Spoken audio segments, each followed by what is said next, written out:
안녕하세요. 찰리브라입니다.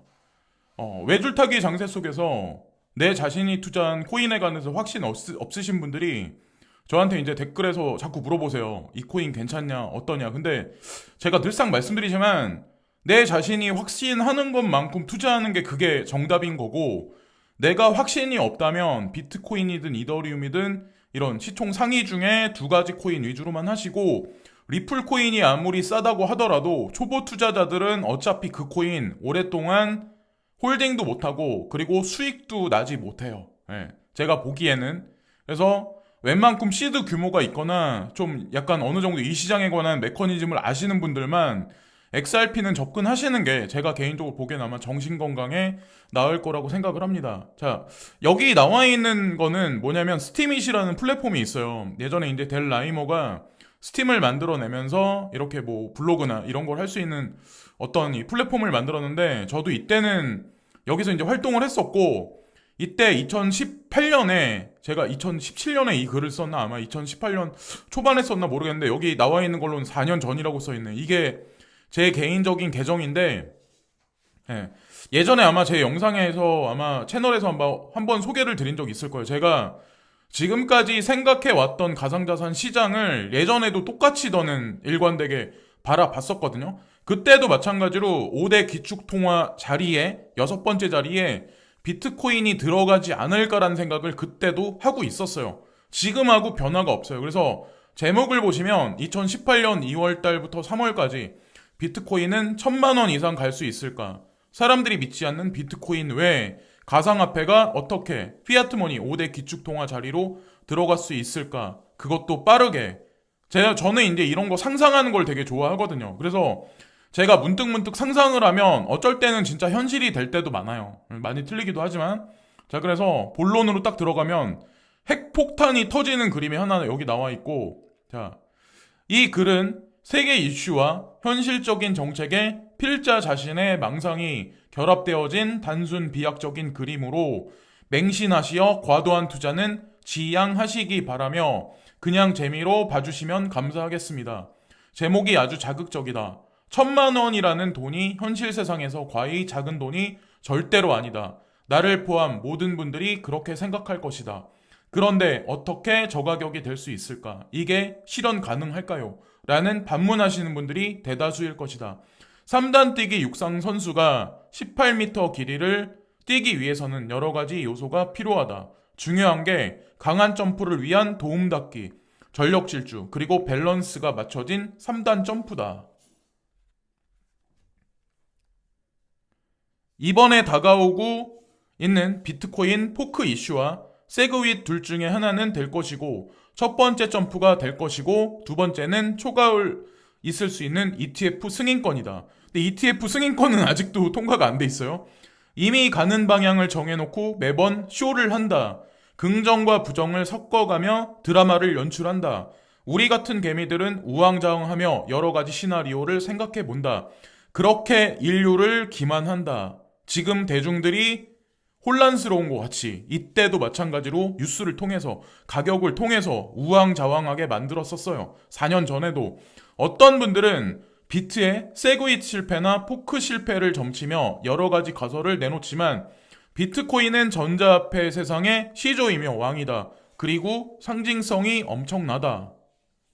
자, 여기 왕의 그림을 제가 하나 넣었었고, 지금 매스컴에서는 알게 모르게 뒤에서 금융그룹들도 보이지 않게 전자화폐를 약속이나 한 듯이 옹호한다. 그렇다면 지금 선에서 비트코인의 여러 가지 이슈가 부정적으로 나온다면 님들이 보유한 이더리움, 대시나 XEM, BTS, XMR은 무사하며 비트의 자리로 갈 수 있을 것이라 생각하는가? 지금도 크립토 월드 밖에 있는 사람들은 이쪽 가상화폐를 이상한 눈으로 매스컴에서는 예전 네덜란드의 튤립 버블 거품 히스토리를 설명하며 전자화폐 거품론을 제기하는데, 실패 시 그 여파는 상상 이상이며 지난 7년간 쌓아 올린 상징성이 순식간에 사라질 것이 농후하다. 자, 그렇다면 지금에 와서 여러분 같으면 처음으로 세로탑을 쌓을 것인가? 한 번의 이미지 추락은 되돌릴 수가 없다. 이더도 그 외 전자화폐들도 색안경을 끼고 볼 가능성이 농후하다. 이때는 버처 에셋이라는 어떤 그 FATF에서 나온 그 기준이 되는 어떤 그 단어가 없어서 전자화폐라고 얘기를 많이 했었어요. 지금 뭐 가상자산이라고 하지만 항상 그래 왔듯이 여기까지가 두 번째 점프 12m. 그럼 마지막 가장 중요한 6m는 무엇으로 채워서 안전하게 착지. 한화 1000만 원 이상 갈 수 있을까? 설마 1500만 원. 긍정회로를 가동 중이다. 그건 내년 초에 전 세계에 동시다발적으로 시행될 바젤3 협정이다. 아니 이미 시행했지만 목을 더 조이려는 결정적 시기가 내년 초이다. 궁금하신 분들은 찾아보시면 자료가 많습니다. 바젤3는 은행자본 건전화 방안 바젤은행 감독위원회에서 금융위기 재발을 막기 위해 내놓은 개혁안이다. 기존의 국제결제은행 기준 자본규제를 세분화하고 항목별 기준치를 상향 조정하는 한편 완충자본과 레버리지 규제를 신설한 것이 골자로서 2004년 발표된 바젤2에서 이어 6년 만에 새로운 기준이다. 쉽게 말씀드리면 각 은행은 이 정책이 시작되기 전에 자기자본 비율이 14.52%를 맞춰야 그 은행의 지속적인 영업이 가능할 수 있다. 금융업에 종사하시는 분들은 알 것이다. 이게 무엇을 뜻하는 것인지. 2018년 1월 달부터 전 세계 은행에 동시다발적으로 적용된다. 물론 저 비율을 맞춰서 영업을 지속할 수 있는 은행이 얼마나 될 것인가 한다. 대부분의 은행들이 영업을 못할 수도 있다고 상상회로를 가동하는데 거기서 대규모의 은행 파산과 합병 뉴스가 등장할 가능성이 농후하다. 앞으로 여기 제가 이 글 쓴 여러 가지 상황이 나올 가능성이 높다라고 저는 이제 생각을 합니다. 은행이 더 이상 은행이 아닌 그런 세상으로 점진적으로 들어가기 시작을 하는 거예요. 블록체인이 그 대신의 역할을 할 거라고 이제 저는 예전에 이제 생각을 했었는데, 자, 여기 보시면 이 기사를 참고 바란다. 왜 그들이 한국을 떠났는지 생각해보자. 중요하다. 그것도 아주 중요하다. 이 땅에 사는 우리 모두에게, 여러분의 자녀들, 부모님에게도 중요한 뉴스이다. 보시고 한 번 더 생각해 보시기를 부탁드린다. 작년에는 시티은행, 올해는 골드만 및 유럽 3대 은행이 드디어 한국을 떠났다. 나는 그냥 단순하게 생각해 본다. 더 이상 먹을 게 없나 보다. 한국의 영업이익이 축소되고 있는 게 사실이며 이들 또한 자기 자본 비율을 맞추기 위해서 떠났다. 올 가을이 미국에게도 그렇지만 한국에게도 심각할 수가 있다. 그나마 우리는 원화가 아닌 크립토 월드 안에 있어서 다행일 수 있다고 생각한다. 그건 곧 보시면 알 것이다. 천조국은 사드 문제를 명분 삼아 삥 뜯으려는데 안 되면 환율 조작국 지정할 수도 있다. 우울하다. 각설하고 한국도 일반 은행들도 보다는 K뱅크나 카카오뱅크 그 외 많은 인터넷 은행들이 활성화를 준비 중이며 대중의 호응도가 높다. 아니 정부에서 정책적으로 이미 그리 유도하는 것 같다. 실제로 현재 보면 기존 일반 시중 은행들보다 자기 자본 비율이 지속적으로 늘어나는 건 카카오뱅크와 K뱅크예요. 아마 요 근래에 여러분들이 일반 매스미디어에서 아마 많이 보셨을 거예요. 현금 없는 사회가 나온 지 2년 전인데 그렇다. 아직도 우리는 현금을 많이 사용한다. 그러나 바젤3라는 세계은행 협약이 발효되면 지난 수년보다 강하게 발휘되는 내년 초 불난집에 가솔린은 들이붓는 꼴일 것이다. 핵심 포인트는 이거다.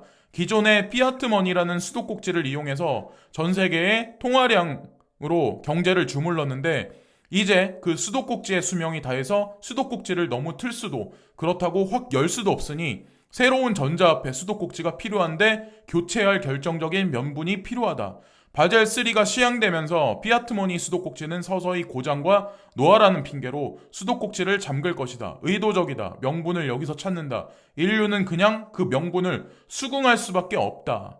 제가 여기서 말씀드리는 제 영상에서 지난번인가? 아마 이틀 전인가 제가 수도꼭지라는 표현을 썼죠. CBDC라는 어떤 그 플랫폼이 등장하면서 현재 있는 CBDC, 그러니까 현재 있는 명목화폐 수도꼭지는 교체될 거다라고 말씀드렸는데 아마 이 의미를 제가 얘기를 했었던 것 같아요. 약간 엇비슷하게 은유적으로 보면 그 반면에 전자화폐 수도꼭지는 서서히 꼭지를 열어 수량을 늘릴 것이다. 이렇게 하면 거부감 없이 수도꼭지는 교체될 것이고 새로운 수도꼭지에서 새로운 물이 거침없이 나올 것이다. 이것이 새로운 통화 시스템이며 보이지 않게 소리 소문 없이 행해지고 있는 화폐 개혁일 수도 있다. 그것이 전 세계의 하이퍼 인플레이션을 유도할 것이다. 지금 논란이 되고 있는 시급 만원 문제. 한국 정부도 2020년까지 최저시급 시간당 만원을 지급할 것이다. 모든 흐름은 같은 맥락이라고 보시면 될 것 같다. 스팀을 하시는 분들 중에 농업에 종사하시는 분들도 계시겠지만 이 하이퍼 인플레이션의 부스트를 달아주는 게 에그플레이션이다. 즉 우리의 주식인 농산물 가격도 급등할 수가 있다. 지금은 피부로 못 느끼지만 현재 농작물 작황이 예년보다 좋지 못하다. 해가 갈수록 알곡보다 축정이가 많아진다고 하더라. 이런 현상이 한국에만 국한되면 다행인데 불행히도 전 세계가 그렇다. 밀과 콩, 쌀 앞으로 몇 년간 국제거래 가격을 주시해 보시기 바랍니다. 과연 2020년에 짜장면 한 그릇이 얼마일까요? 어쩌면 비트가 올라서 자산이 늘어난다고 할 만한 것은 아닌 것 같다.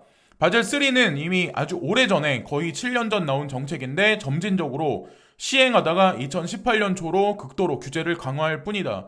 비트가 태어난 연도가 언제인가? 그렇다면 이미 그들은 오래전부터 준비했다는 것인데 소름 돋는다. 지금 주식시장을 유심히 관찰할 시점이다. 국내 거주 외국 자본의 이동을 추적해볼 시점이라고 생각한다. 그것으로부터 여러분들이 가진 전자화폐와 부동산의 2018년도 사이클이 나올 수 있다고 보기 때문이다. 주식시장이 보통 미래 경기를 6개월 선행하고 부동산 경기는 주식시장을 1년에서 1.5년을 후행한다. 지금 돌아가는 상황을 관찰해 보시고 여러모로 준비해 보시기 바랍니다.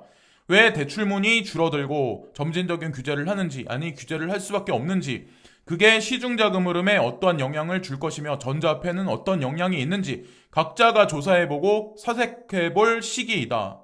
저는 아는 게 없어서 거창하게 포장해서 글을 쓸 줄 몰라서 단순하게 쓰는데 그냥 글 보시고 단순해도 아무 의견이나 주시면 감사하겠습니다.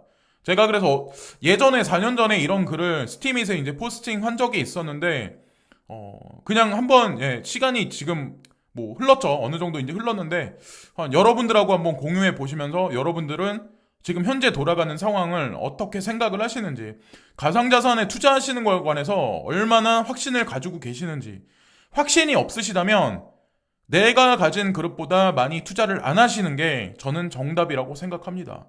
지금 흔들리는 장세 속에서 내가 얼마나 확신을 가지고 있나, 나의 스캘핑 실력, 스윙 매매를 할 수 있는 트레이딩의 실력이 어느 정도 있는지, 그에 버금가게 투자를 하는 게 정답이지 않을까 생각을 합니다. 참고로 오늘 밤부터 내일로 넘어가는 시점 제롬 파월 연준 의장이 뭐라고 말씀을 하시는지가 여러분들이 이제 주목해야 할 관점이고, 또 하나 내일 실업률이 나와요. 실업률이 나오는데 그게 어떻게 시장에 파급력을 미치는지, 그것도 이 두 가지 관점이 키포인트라고 생각하면서 이번 영상도 마치겠습니다. 지금까지 찰리 브라운이었고 오늘도 시청해주신 모든 분들께 감사를 드리고 구독과 좋아요 부탁드리면서 영상을 마치겠습니다. 감사합니다.